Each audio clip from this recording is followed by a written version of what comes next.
Everybody, we did the thing. That was an auspicious start. Feels great. This is going to go well, I'm sure. This is my first tech talk. Please be gentle. Before I get started, I want to say thanks to Steve and everybody for building this community of all these delightful weirdos. It has been amazing to be here and be invited to be part of this community. It's great stuff. So, I am a recovering redneck and a level 92 yard dad. I've done a lot of stuff. I was a bouncer, I was an EMT, did hospital security. I was a professional opera singer for a while and did musical theater. Thank you. No, it's too early and I've had too much beer over the last couple days. I was a chef for a minute and I wound up managing 11 acres of pet cemetery and crematory for about a decade, which I was unaware was an option. But I found my way there, and I learned a lot about grass and landscaping and how to dig holes. And I have lots of other stories. We can talk about that afterwards if you'd like. After the life-altering events of 2020, I decided to go back to school for front-end software engineering. And I had the incredible fortune to graduate in June of 2022. And by the incredible fortune, I mean getting to relive 2008. Being an Oregon Trail millennial has been uncomfortable. I live in the greater Denver metroplex. I've had several people describe landscaping and gardening in our region as starting on hard mode. Our climate is rarely predictable and often very, very dry. We also have very high winds, a lot of hail, especially through the early growing season. And for those of you who live in places where weather is less of an issue, gird your loins, because that instability is coming. A few days ago, I made a critical mistake. I decided to watch videos of previous talks here at Monktoberfest, and I found out that I had made the wrong talk for this crowd and needed to iterate. And so I redone my slides and sort of refocused. Before I start nerding out, I have three minor issues to address. First, my stack is Ratio Clock, Rainbird 1800 heads, and Hunter MP rotator emitters. The second is a disclaimer. The answer to almost all the questions you may have is also my least favorite answer to every coding question ever. It depends. The third is a trigger warning. Usually I wouldn't need to say this, but this is a tech conference. Today we are going to be discussing the outside. For those of you who've forgotten, when you open a door on the exterior of a building, the floor keeps going, but the walls and the ceiling disappear, and there's a big Bernie ball. You can't look at it. It's okay. We don't have to go there right now, and we can go there later. I'll walk with you. It's all right. So, man, this conference is great. We're going to talk about responsibility. And in tech, there's so little responsibility sometimes, or there's what I feel is misplaced responsibility.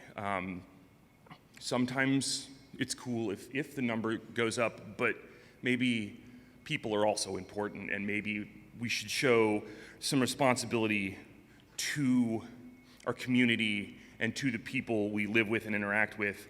And a part of that responsibility is finding ways to apply the cool things that we're building, the things that we're excited about, to real-world applications, and especially at a consumer level.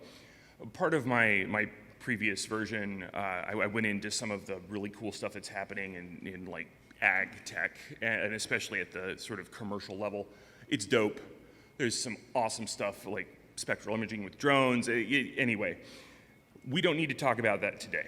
Today we're going to talk about responsibility in our individual outdoor spaces, in our yards, our balconies, our patios, and our responsibility to ourselves to have outdoor spaces that work for us, that make us happy, that make us want to touch grass.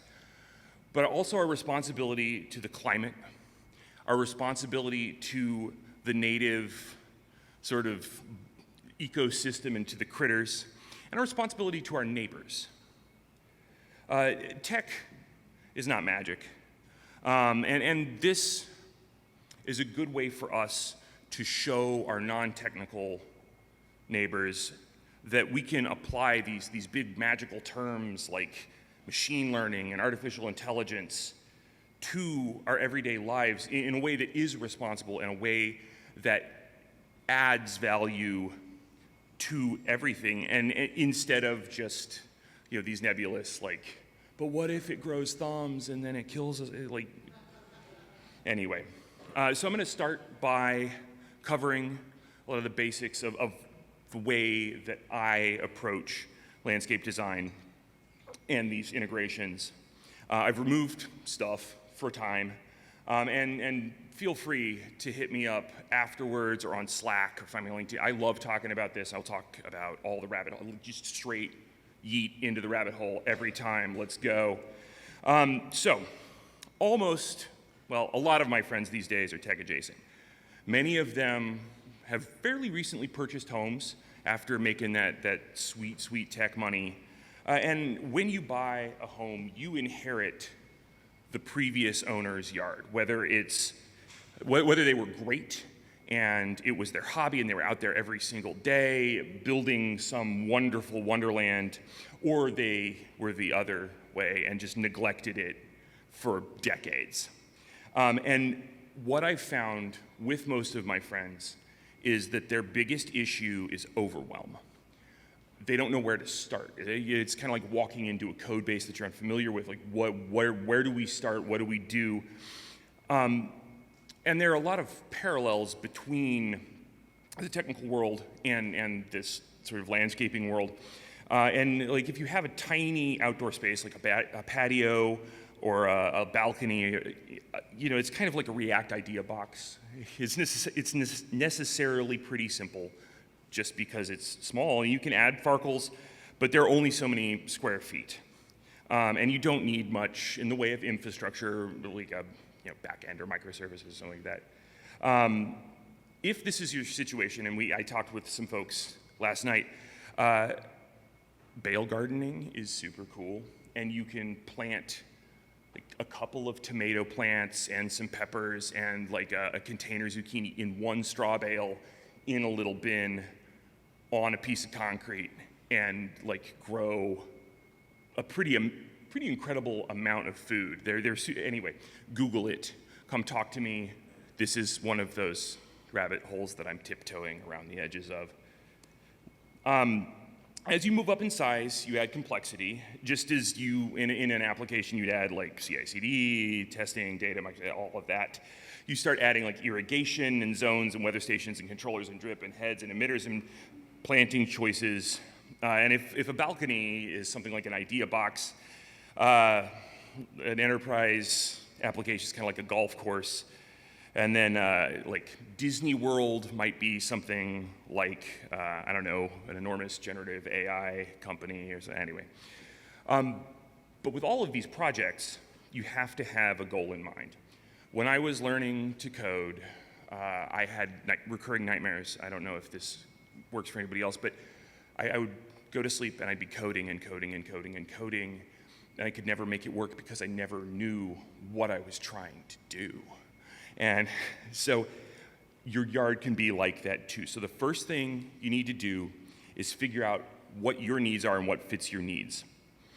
This may mean something like removing all of the turf in your backyard and replacing it with like a stamped concrete pad and a pergola and maybe a small kitchen garden along one side and a couple of shrubs. It may mean adding a chair and some hanging baskets on your patio or your balcony. Or you might need to plant a couple hundred trees for a windbreak several hundred yards north of the house and barn. This is why it depends. When you're doing your own work, you'll probably be iterating. We iterate so much. Now you're working at the speed of plants so that we're not sprinting, we're slowly moving into the future. but it really helps to define sort of the minimum viable product for every step, whether it's doing a zone at a time or prepping one bed or planting one tree. But I also have minimum viables for each of the steps that I'm doing. So for example, again, in Denver, water doesn't come from the sky. That's not a thing. And so whenever I plant a plant, it gets three things. It gets a supplemental slow-release fertilizer. It gets mycorrhizae, which it's the fungi that grow on the outside of the roots and facilitate a lot of the water and nutrient transfer across those. It's also how plants tend to communicate with themselves. It comes in a powder to jumpstart everything. It's like steroids for plants. It's amazing. The third thing is irrigation. In my yard, a plant is not planted unless it has water. Every single time, because I will forget, and then I will make myself more work.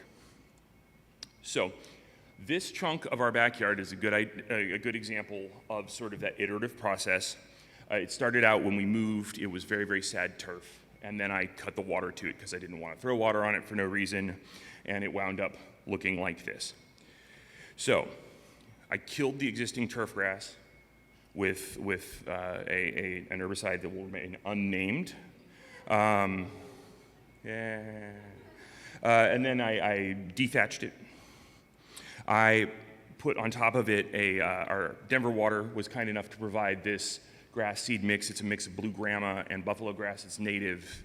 It's great. I also added on the other side a short grass field mix with a bunch of wildflowers. And then I put a locally produced processed poultry waste fertilizer, which is what I would suggest. Again, it's a pretty responsible product, finding something that's made fairly locally. And because it's processed organic material, you don't have nearly the carbon input to the product that you're putting on your yard. So 1 week out, nothing, right? Now we're 2 weeks, 3 weeks out, 5 weeks, you can see we're starting to get wildflowers. They're not blooming yet, but they're in there, starting to get some weeds, which is wild plants that are in the wrong place. This is at 2 months, and I've mowed it at this point, but you can see we've got a lot of coreopsis and bachelor buttons and some poppies. And this is one of those processes where you take the time and you do the steps, and then this chunk is pretty much done, and it'll get more attention next year.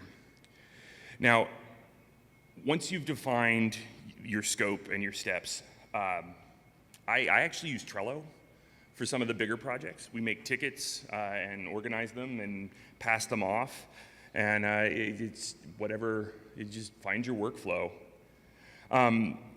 I have a very additive approach to landscape design.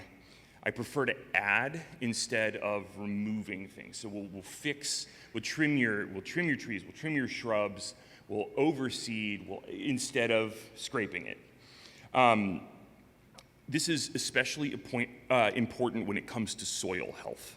A healthy soil biome will include microbes, invertebrates, and fungi. It breaks down all of the detritus and builds a structure and allows that nutrient transfer to occur. It's best to disturb your topsoil as little as possible. I try to avoid tilling as much as possible. You dig a hole where you're putting a plant, otherwise leave it alone. This also applies to weed suppression. In my opinion, healthy turf is the best weed barrier, but it can't be everywhere. It shouldn't be everywhere, especially in our climate. So I've been using cardboard covered with mulch, and it's worked great. You can use the flattened cardboard boxes. Make sure you pull all the plastic tape off, because then you have plastic in your soil. But the heavy-duty floor protector, like ram board or something analogous, works pretty well. It's not plasticized. It has a wax layer. And for bigger projects, being able to just roll it out instead of wrestling a bunch of boxes is really convenient. I source pretty much all of my mulch through chip drop it's dope. So Chip Drop is an app that pairs local arborists with local homeowners, and basically you get whatever's in the truck. Whatever they just trimmed and ran through the chipper shredder comes to your home. If you sign up and you look online and you see the amount of mulch that they're going to bring to your house, it looks like it's a lot. Mulch is like Schrodinger's landscaping product. It is both a lot of mulch and not enough mulch at the same time. So what's lovely is you're using, again, locally sourced materials that would be going to landfill. You're adding biomass to your yard. You're building your soil. You're providing more food for all the little things in the soil, and the cardboard breaks down pretty quickly. But especially when your mulch is almost free, you can actually put 4 to 6 inches of mulch on top of the cardboard, which is more than enough to kill off even pretty established turf. And then it goes away pretty quickly, and you don't have plastic in your yard that's going to get weeds anyway. All that being said, moving dirt, you don't want to disturb your topsoil, but moving dirt can be pretty beneficial. First, you can add topographical visual interest to a flat yard, and that kind of can really affect the vibe. And the other benefits are hydrological. So I'm going to talk about irrigation here in a second, but you can use physical structures to augment whatever existing water you have, like using berms to provide extra height for plants. It also gives you well-draining slopes. You can provide shade on the backside of one. Pans are depressions that you put around plants sort of to collect more water and have it run down into the bottom. And then swales are basically diagonal lines across usually a slope, and they can collect and direct water to sort of prevent runoff and erosion, and also, again, provide additional water to specific plants. A lot of folks have pretty strong opinions about turf. Shockingly, I do too. Well, the removal of turf has been pretty popular nationally recently. It's not always the answer. Now, AstroTurf is never the answer. Don't do it. Also, I try to avoid landscaping plastic. Do the cardboard thing. These are not it depends. This is just don't. So I read some studies while I was preparing for this, and by read I mean skimmed, and by skimmed I mean I skimmed the abstracts. And they all, I did several, and they all seem to conclude that turf lawns tend to be roughly carbon neutral. Well, they do sequester some carbon. You have to account for the inputs, especially like irrigation water does have a carbon footprint. Fertilizers and such have a carbon, but you can have at least a little bit of a carbon sink by choosing your inputs wisely. If you live in a region that currently does not require additional irrigation regularly, I would strongly suggest you consider adding a simple irrigation system when it's appropriate. Because of the way the climate is becoming less stable, you may need it sooner than you think. And even if that's not the case, being able to add automation to something that you have to hand water, like flower beds or vegetable gardens, is fantastic. It also means that you can go to a conference and not have to worry about your plants. If you already have an in-ground irrigation system, I would suggest upgrading components instead of moving to a new system. I have had the opportunity to work with some kind of cool, at least in theory, proprietary startup-y type systems, and I think I have a slide about it later. But anyway, so first things first. Fix your leaks, find your leaks, fix your leaks. My personal favorite upgrade, and the one that I would start with, is a smart sprinkler controller. My favorite is the Ratio 3.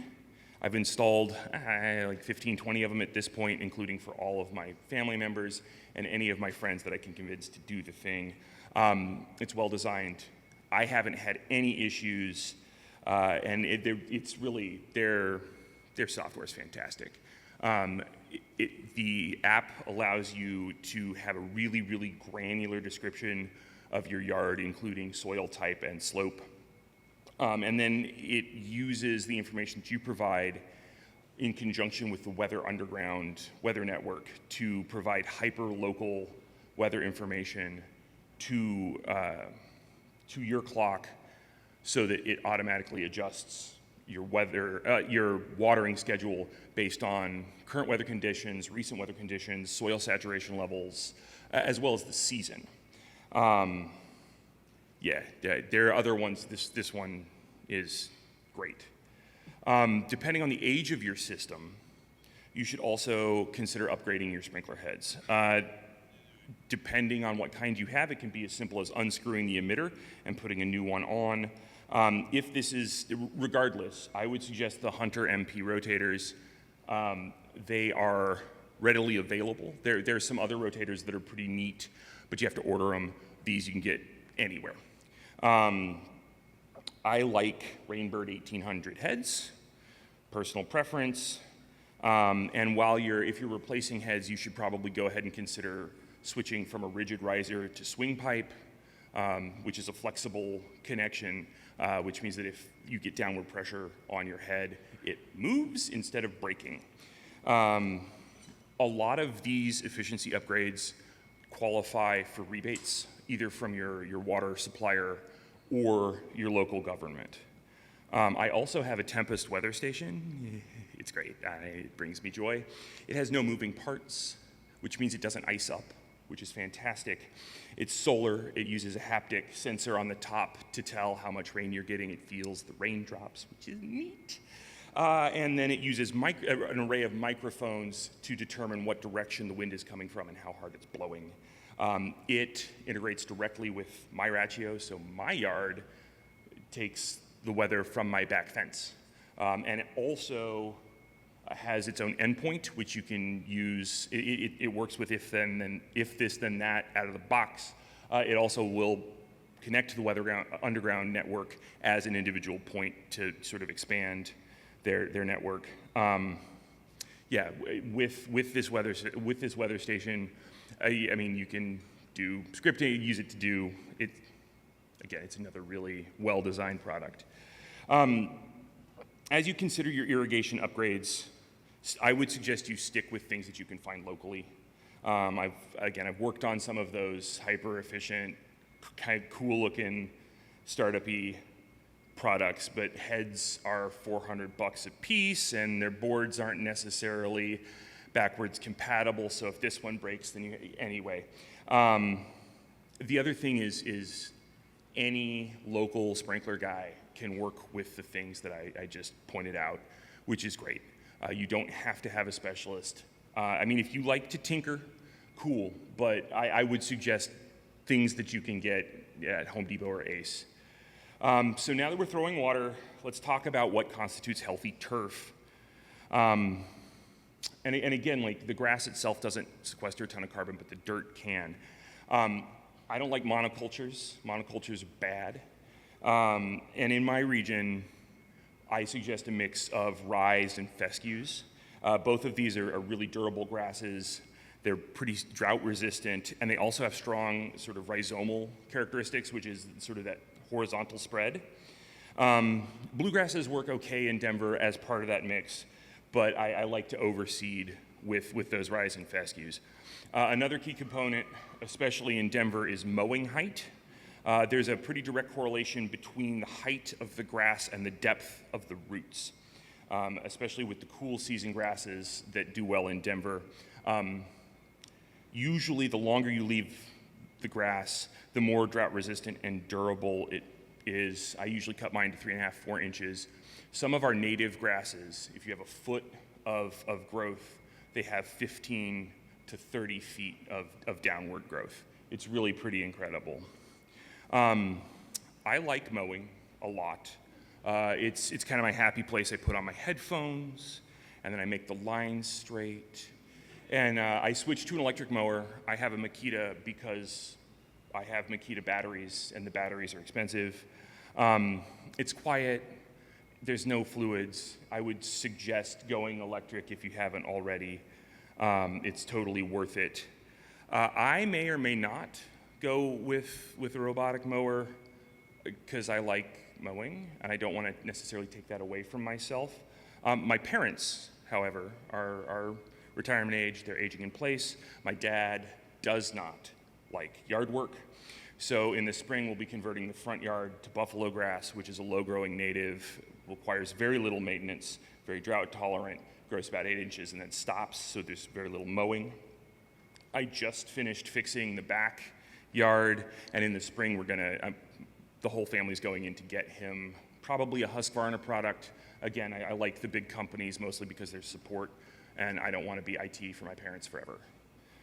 But yeah, once that's done, that aging in place will be a little bit easier because a lot of the heavier lifts will be removed. Behold, my grass. I'm very proud of it. Thank you.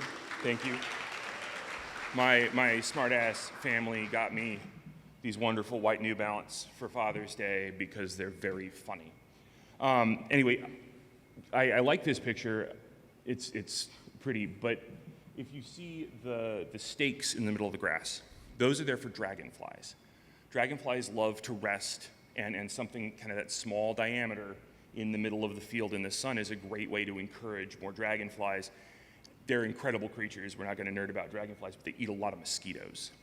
Doing something like this is a great way to encourage natural mosquito control in your space. They love those little sticks that they can hunt from. Our yard didn't start this way. We inherited a very sad, big patch of turf. We're on a half acre in the Denver metro, which is a lot of yard. So we've been slowly chipping away. This is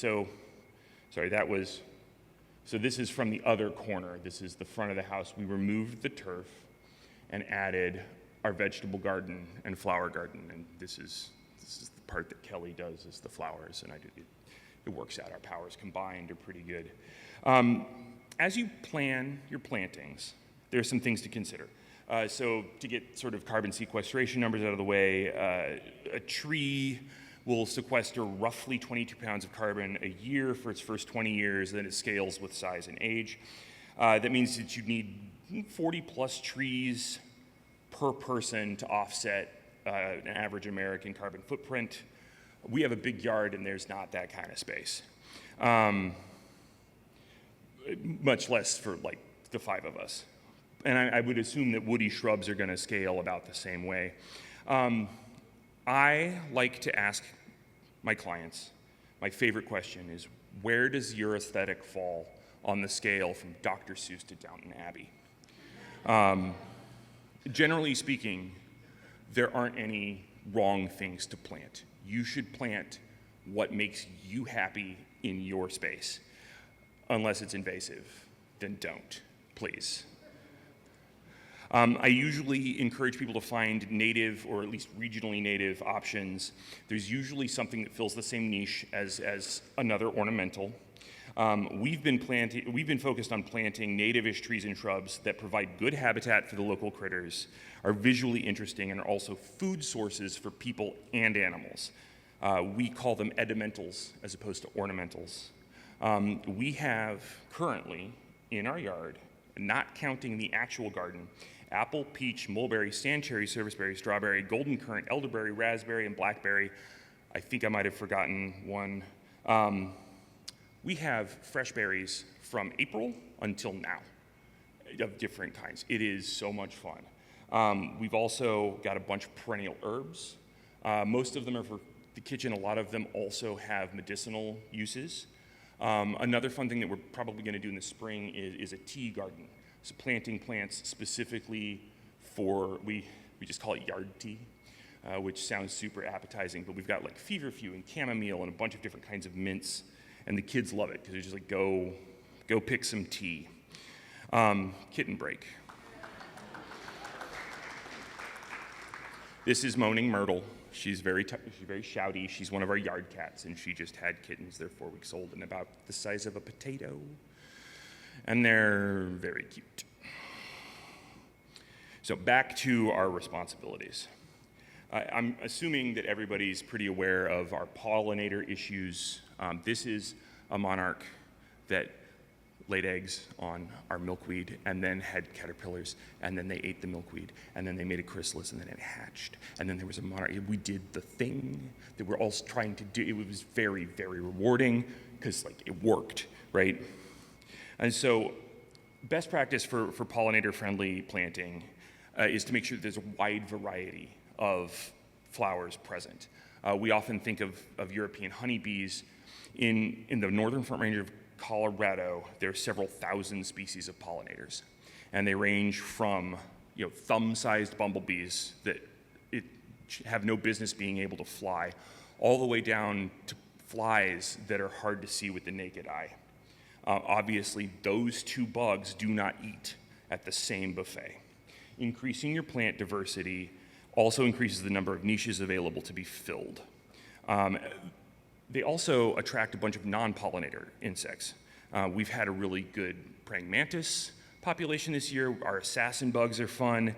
And then you also have like all the ground-dwelling like beetles and such that eat all the detritus that falls. Another thing to do when planting for pollinators is to make pollinator highways. So instead of just planting a blob somewhere, you plant a strip along your fence line to kind of encourage movement. They provide sort of food and a travel route, but they also provide cover and a travel route for small vertebrates. So we have been adding tremendous biodiversity to our like critters by getting good cover. Like this is along our front fence. And so we've this year, now that everything's going, we have skinks, a couple of different species of garter snakes. We've got lizards and toads and frogs, and it also provides a lot of cover for small birds. They love sort of those boundaries. And it's also pretty, but you're improving a lot of aspects of your space by planting appropriately for one specific case. I've brought up carbon sequestration a couple of times over the last couple of minutes, and there really aren't a lot of ways that individuals can make a super meaningful impact, but we can all kind of do our best. It's back to that responsibility. We all have kind of changed all our light bulbs to LEDs. If we can, if we have the resources and we're sited well, a lot of us are adding solar. We're buying efficient, durable goods, whether that's cars or dishwashers or AC units. Some of us have even tried to cut down on our beef consumption.